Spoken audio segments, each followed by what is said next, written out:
Assalamualaikum warahmatullahi wabarakatuh. Alhamdulillah. Alhamdulillahilladzi ja'ala syahra Ramadan afdalus syahri min syuhuril arabiyyah.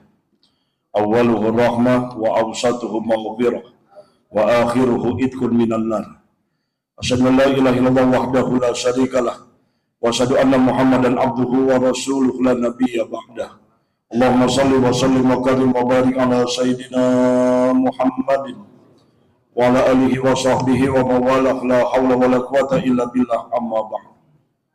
Hadirin para jamaah wabil khusus pengurus Badan Takmir Masjid Ad-Da'wah, qaimin dan qaimat yang mudah-mudahan pada malam yang berbahagia ini, di malam yang ke-28, kita doakan mudah-mudahan di bulan yang berkah Syahrul Ijabah, terlebih kita berada yaitu di waktu setelah kita melaksanakan ibadah sholat. Mudah-mudahan semua doa dan hajat kita dikabul dan diijabah oleh Allah Subhanahu wa taala. Amin ya rabbal alamin. Puji syukur kehadirat Allah Subhanahu wa taala. Salawat serta salam semoga tercurahkan kehadiran baginda Nabi besar Muhammad sallallahu alaihi wasallam. Hadirin para jamaah, tidak terasa bahwa kita tinggal beberapa hari lagi Ramadan akan meninggalkan kita semuanya. Dan malam hari ini adalah malam tarawih yang ke-28. Ada pertanyaan yang sederhana yang nanti akan saya hubungkan dengan temanya. Hal siyamuna Ramadan fi hadhihi syahr tamam amla. Hal siyamuna fi syahr Ramadan fi hadhihi sanah tamam amla. Yang artinya apakah puasa Ramadan kita di tahun ini sempurna atau tidak? Kenapa? Karena memang banyak di antara kita yang melakukan ibadah puasa tapi ternyata rusak ibadah puasanya. Ada di antara kita yang melaksanakan ibadah puasa di bulan suci Ramadan tapi kurang sempurna ibadah puasa kita. Jadi oleh karenanya pertanyaan ini bisa kita jawab oleh diri kita masing-masing. Wa qala ba'dul ulama, dan berkatalah sebagian ulama, wa min tamami siyamina Ramadan bi salasati amalin. Jadi kalau ingin membuat puasa ibadah Ramadan kita itu sempurna dan dia tidak rusak, maka laksanakan 3 perkara ini. Kalau 3 perkara ini kita lakukan, insya Allah puasa Ramadan kita tahun ini diberikan kesempurnaan oleh Allah Subhanahu wa taala. Amin. Apa yang pertama? Yang pertama, sempurnakan ibadah puasa Ramadan kita yaitu dengan qiyamul lail. Dengan qiyamul lail. Dengan sholat sunnah tarawih. Kenapa? Karena kesempurnaan ibadah puasa, banyak di antara kita yang paginya dia melakukan ibadah puasa tapi tarawihnya absen dia. Maka kurang sempurna. Kenapa? Karena walau bagaimanapun kalau Bapak melakukan sholat sunnah duha, itu di luar Ramadan juga nggak ada masalah. Kalau Bapak laksanakan sholat sunnah tahajud di Ramadan bisa, di luar Ramadan bisa. Tapi kalau Bapak laksanakan sholat sunnah tarawih di luar Ramadan, maka mohon maaf, nggak akan bisa. Oleh karenanya, mumpung kita berada di bulan suci Ramadan, jangan tinggalkan masjid kita sebelum Ramadan meninggalkan kita. Nah itu yang pertama. Kenapa ini bisa tertinggal? Saya alhamdulillah tiap malam keliling terus. Alhamdulillah, makin ke sini sopnya makin mengalami kemajuan. Amin. Ya, mengalami kemajuan. Kenapa? Karena mungkin mereka tidak tahu. Man qama Ramadhana imanan wa ihtisaban ghufira lahu ma taqaddama min dhanbi. Barang siapa yang dia mendirikan ibadah di bulan suci Ramadan, mengisinya dengan apapun yang berkaitan dengan ibadah, termasuk salat sunat tarawih, diampuni loh dosanya yang lalu. Itu dia. Hadirin pada jamaah, dalam kitab Madzhabul Arba'ah itu disebutkan bahwa yang berkaitan dengan salat sunat tarawih, jumlah rakaatnya ada 3 hukum. Yang pertama yaitu yang 11 rakaat.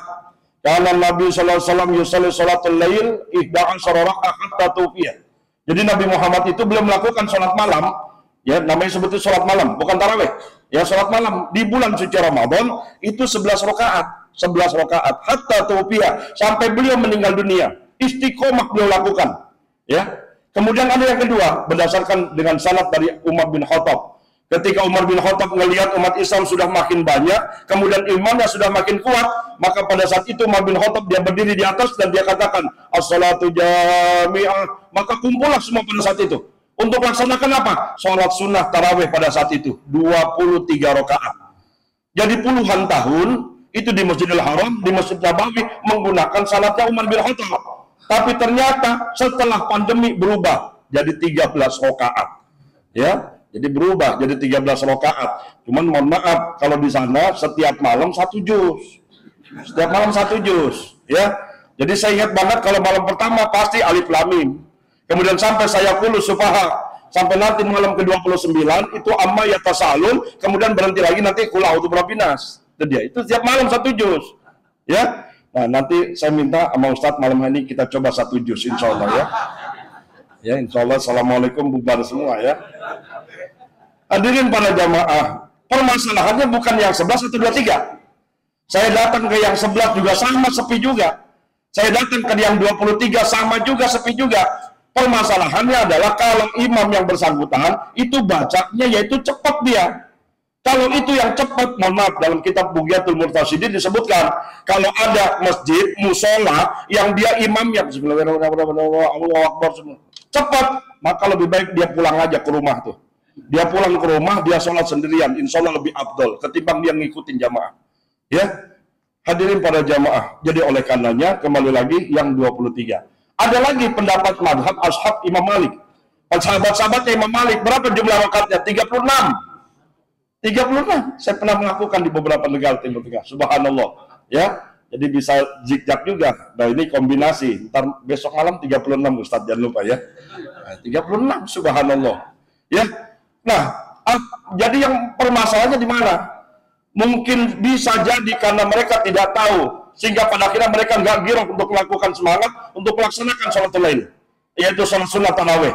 Bisa dibuka nanti dalam kitab yaitu Durrah Nasihin yang dikarang oleh Al-Uthman Al-Khaybawi dengan sanad dari Ali bin Abi Thalib radhiyallahu an. Barang siapa yang dia melaksanakan sholat sunnah tarawih di malam yang pertama, diampuni dosanya bagaikan bayi yang baru dilahirkan. Amin.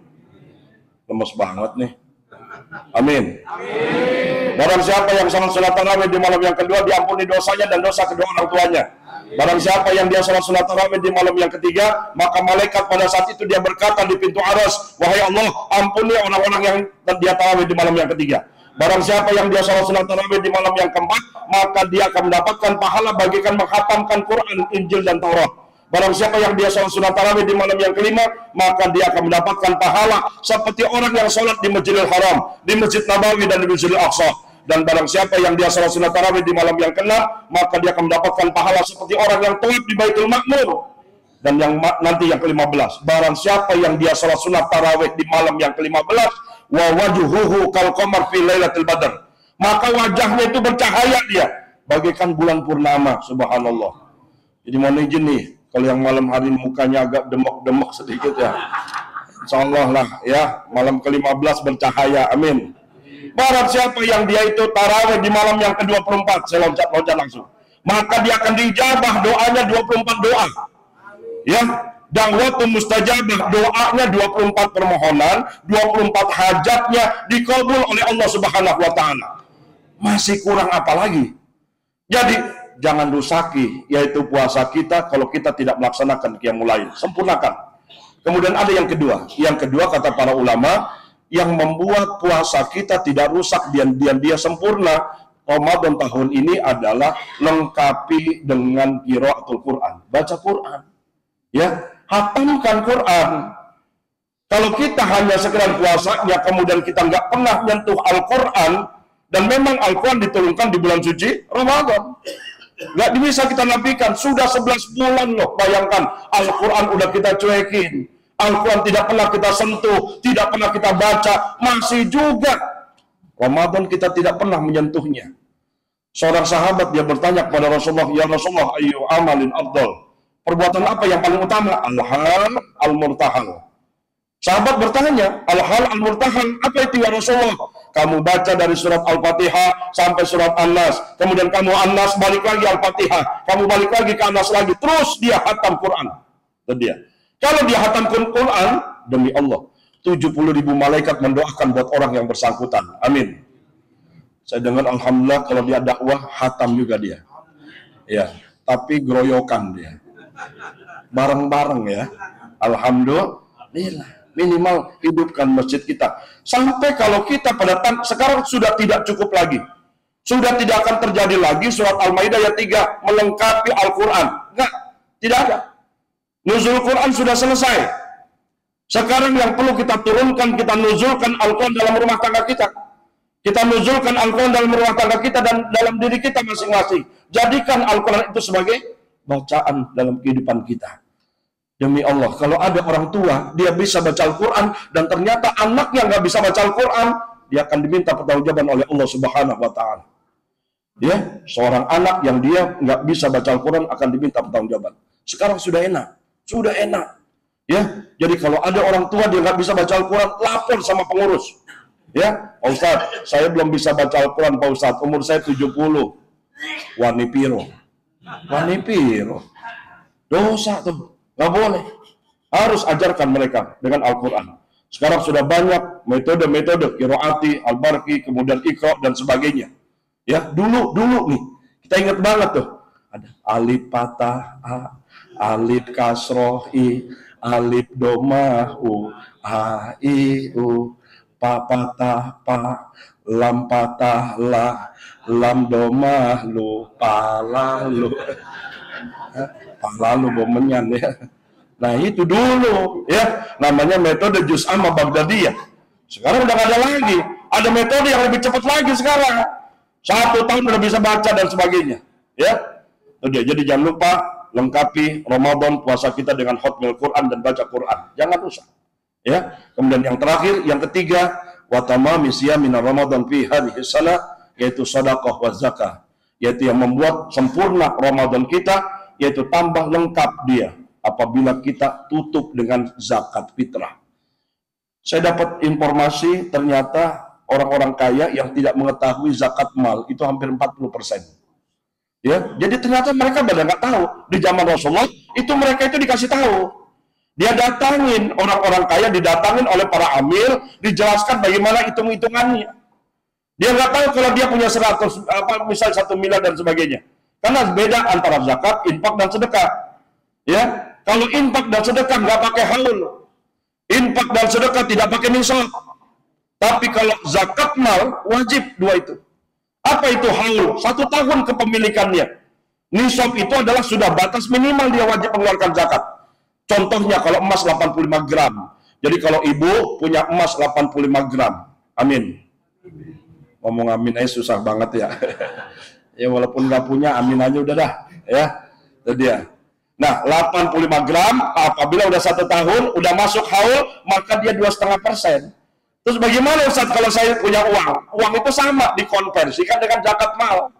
Kalau sekarang 1 gram itu 1.600.000 dikali 85 kurang lebih 130 juta.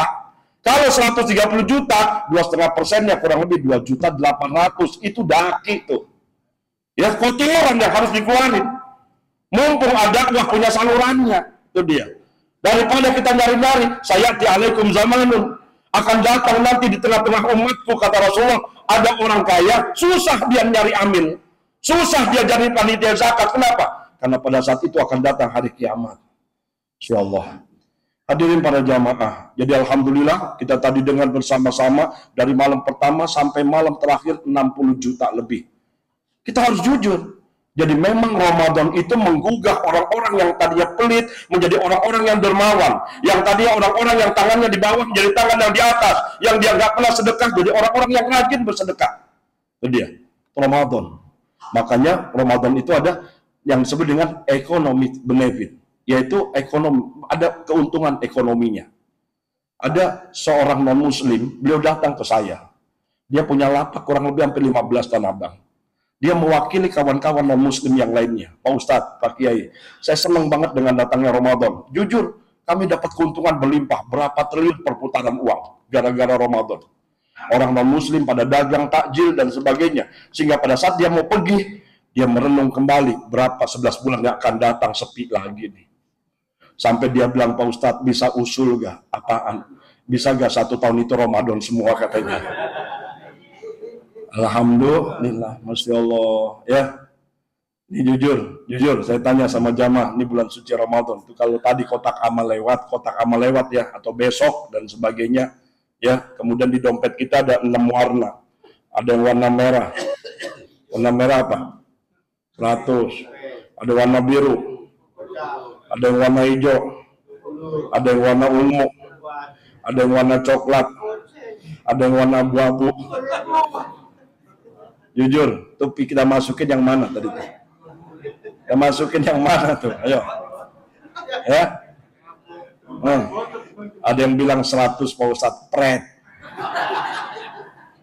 Saya lihat sendiri. Kotak amal dibuka sama masjid, gocapan kagak ada. 20.000 paling tertinggi. Recehan semua. Masya Allah. Kenapa? Karena dia yakin sementara mindsetnya ya edan. Kalau saya yang besar, berkurang harta saya. Makin besar saya sedekahkan, makin berkurang harta saya. Dirubah.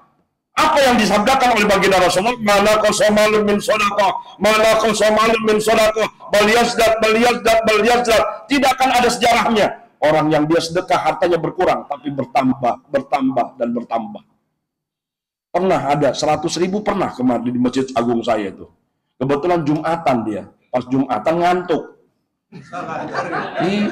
Pas ngantuk kotak amal lewat, dia main masukin aja, dia rogoh aja. Pas selesai Jumatan dia nyari mana 100 gua tadi ya. Astagfirullahaladzim, dia baru ingat tadi masukin kotak amal. Itu pengurusnya didatangin tuh, Pak. Datang, Pak, mohon maaf itu yang 100 yang merah punya saya itu, Pak. Saya mau nyumbang 20.000 kembalian 80 katanya. Subhanallah, ya. Hadirin para jamaah. Mudah-mudahan kita semuanya yang hadir lebih menyempurnakan, masih ada sisa waktu. Tidak ada kata terlambat untuk berbuat baik. Tidak ada kata terlambat untuk kita bersedekah, hidupkan rumah tangga kita dengan Al-Quran. Dan banyak sekali orang-orang yang rusak Ramadannya. Dia menyangka Ramadannya itu sudah sempurna, tapi ternyata enggak. Saya teringat beberapa hari yang lalu, sebelum Ramadan itu hadir ke tengah-tengah kita. Apa yang terjadi? Kita lihat ada sebuah warung, saya lihat sebuah warung ramai sekali. Mereka pada nonton pada saat itu. Ya, ada yang supir Grab dan sebagainya. Saya tanya, lagi ngapain nih? Kita lagi nonton sidang isbat Pak Ustadz. Cakep. Sidang isbat. Saya bilang, emang kenapa? Ente nggak puasa hari Sabtu yang udah ditetapkan sama Muhammadiyah? Kagak, Pak Ustadz. Ente Minggu juga kagak? Kagak juga, Pak Ustadz. Ya kalau Sabtu kagak, Minggu kagak, ngapain nunggu sidang isbat?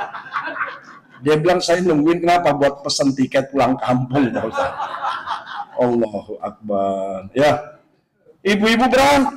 Kalau bukan karena iman puasa berat. Kalau bukan karena iman baca Quran berat. Kalau bukan karena iman sedekah berat. Tapi karena iman semuanya jadi nggak ada masalah. Bagaimana nggak berat coba? Saya mau izin, saya kalau Ramadan itu diajak sama uminya, Abi mau ke Tanah Abang nggak beli baju buat anak-anak? Kagak, udah berat, ya. Udah saya paling kasih uang nih, umi belanja aja, bawa uang dah 20 juta gitu aja udah. Terasa nggak percaya banget sama Ustadz punya uang 20 juta ya. Kasih aja udah lah, ya. Berat, kenapa? Belum penglihatan, belum dosanya dan sebagainya. Benar, ya. Lihat ibu-ibu, mohon maaf ya, di pojok ngebaso aja tuh. Baso Pak. Coba, ya, sampingnya es kelapa. Tapi kalau ibu-ibu kita baik sangka, kenapa? Lagi menstruasi. Betul ya? Tapi mohon maaf, sebelah bapaknya ngebaso juga.